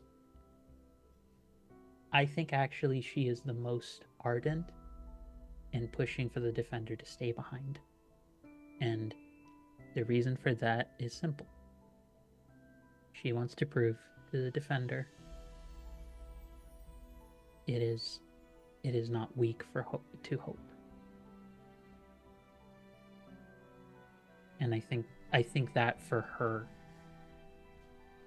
is ultimately why she wants the Defender to stay. The Defender was the most hopeless. And it would actually, violence and just letting your life be thrown away is the easiest decision. To actually live, to remember, to hold on to everything when the day-to-day is so difficult and hard, especially without anyone there to comfort you and no one there who maybe even is a reminder of the bad, because even a reminder of the bad is still something else. But when you are alone, I think they would know how hard that would be. But you would know, they would also live knowing that the people who died to ensure that they could remember believed in them the most.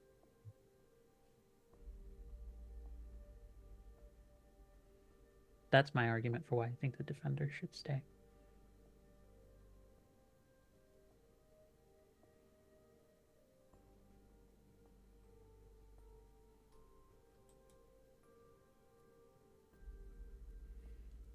Does the Defender stay? I feel like there are two other people who deserve to have his voice here. Because it's not just about fighting, it's about surviving. Whoever is the last one is going to be the Sentinel, the last defense this place has.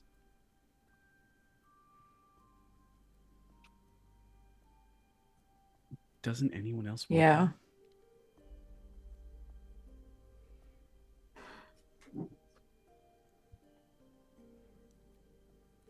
I think one of the final guardians is also a speaker of embodying what the sleeping god is and who they will be.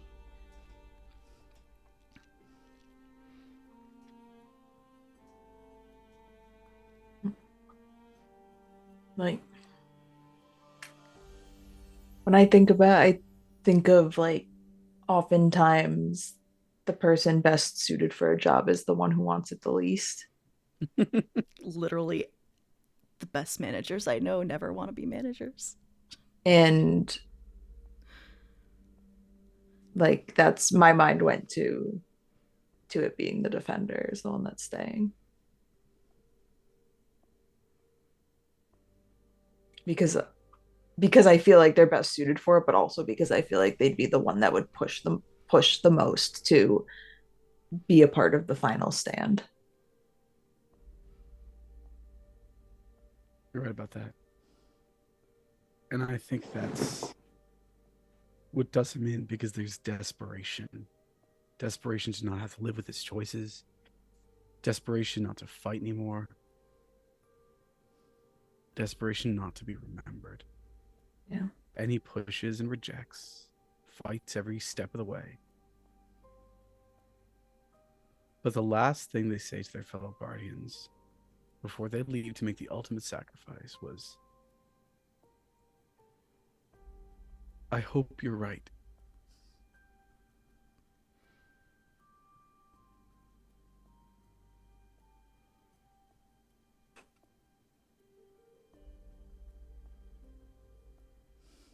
Us too. We have the one comedy relief guardian that exists. It's like, oh, we'll be fine. We'll come back. It's the worst that could happen. We all die. Well, Like, we'll see you for dinner. Actually, that would be the saddest part of it. If there was one of the guardians who was trying to act like, what do folks want to have for dinner later when we come back? Pretending everything's gonna be fine. Like that's how they cope. This cast of characters is going through it. It's fine. It's gonna be fine. Oh, that nice bit of fish that was saved from the nursery is just still good.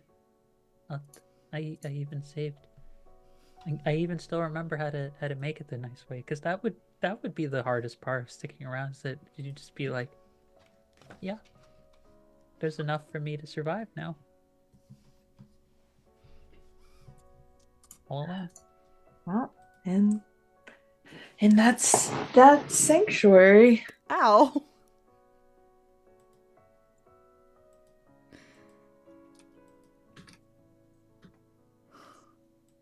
How we doing? Here's the check-in. Hey, folks. Okay. Emotional. What good? Anyway, go ahead. Sorry. That was Go ahead, Noordin Ali. Sanctuary. That was Sanctuary. Yeah, And That was sanctuary. that was thank great. you for making such a evocative game. Well, thank you for playing. I hope you enjoyed it. I hope all of y'all in the chat enjoyed it. Thank you for joining us. Go play it. Well played. Yeah, go Or play it, buy please. it and then play it. Tell Yeah. me about it. Go buy it. Go play it. It's just as fun to play it solo as with a group. I tried to write it that way, so I'm glad. That was definitely my intention. So we want to do sign off, say who we are, where y'all can find us, so on and so forth.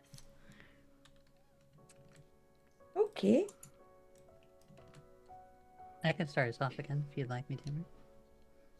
My name is Angela Lemos Madurejo. I use she/her pronouns, and you can find me involved with a lot of different things. I am currently a member of the Directors Council over at Girls Run These Worlds, a mostly women and femme-forward streaming channel and organization that tries to center those stories of people who align most strongly with femininity and with femme and women-centered stories. And I'm also the creative director for Girls Write These Worlds, where currently we're still in the midst of the last few days of looking for people to become involved with Zine 5 on the topic of motherhood. So we would love to have people apply and be involved with that. And you can catch me on the show. Not this upcoming Friday, but the following Friday, running Numenera on GRTW, where I have a fantastic group running through a world I've only gotten to run once, and I'm so excited to go back to it. That's me.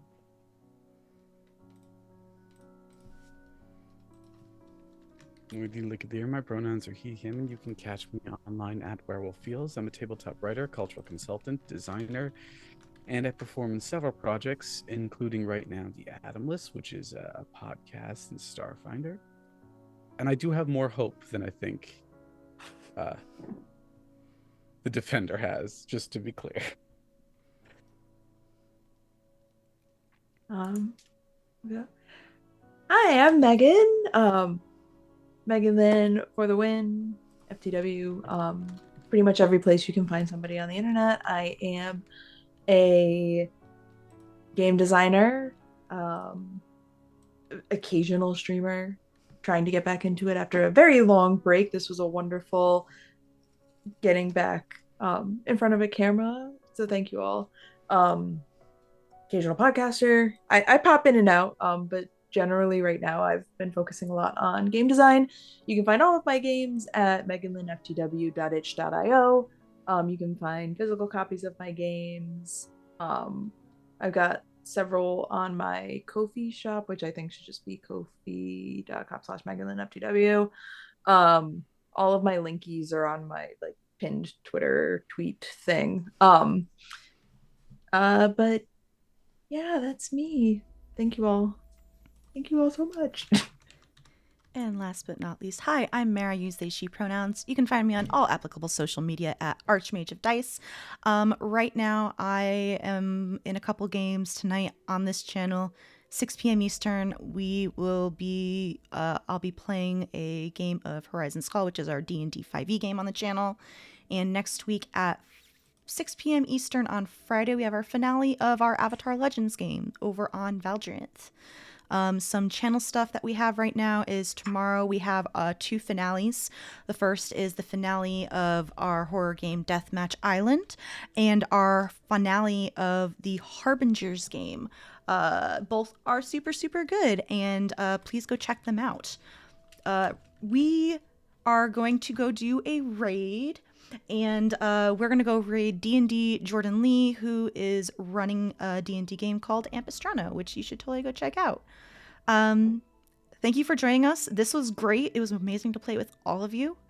And everyone else have a wonderful day.